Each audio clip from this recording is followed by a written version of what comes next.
إن أعجبك الفيديو لا تنسى الإعجاب والاشتراك في القناة.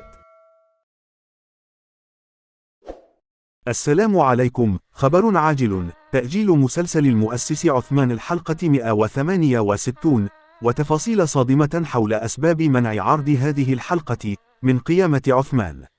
تأجيل مسلسل عثمان الحلقة 168، وهو الخبر الغير متوقع الذي حدث خلال الساعات القليلة الماضية بعد نشر إعلان حول منع الحلقة الجديدة من قيامة عثمان.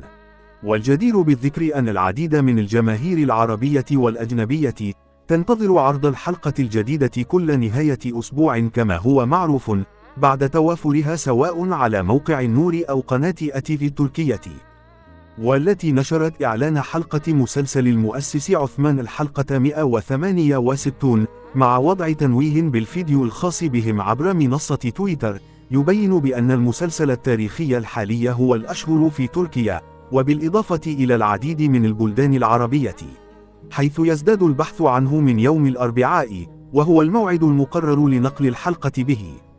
وحسب البيان الذي تم نشره فإنه من المقرر أن يتم عرض مسلسل المؤسس عثمان الحلقة 168 الجديدة يوم الأربعاء من الأسبوع المقبل، والتي توافق يوم 30 من أكتوبر القادم، وبالضبط في تمام الساعة 8 مساء بتوقيت تركيا، على قناة ATV التركية. ويتواجد في الجزء السادس عدد من الممثلين، أبرزهم بوراك، والذي يؤدي دور البطولة للمؤسس بالإضافة إلى أبنائه.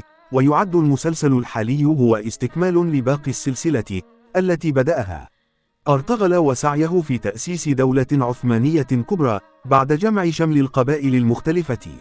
وخلاصة القول، فقد تم تأجيل عرض الحلقة 168 من مسلسل المؤسس عثمان على أن يتم عرضها يوم الأربعاء المقبل الموافق 30 من أكتوبر 2024، وذلك وفقا لقرار الشركة المنتجة.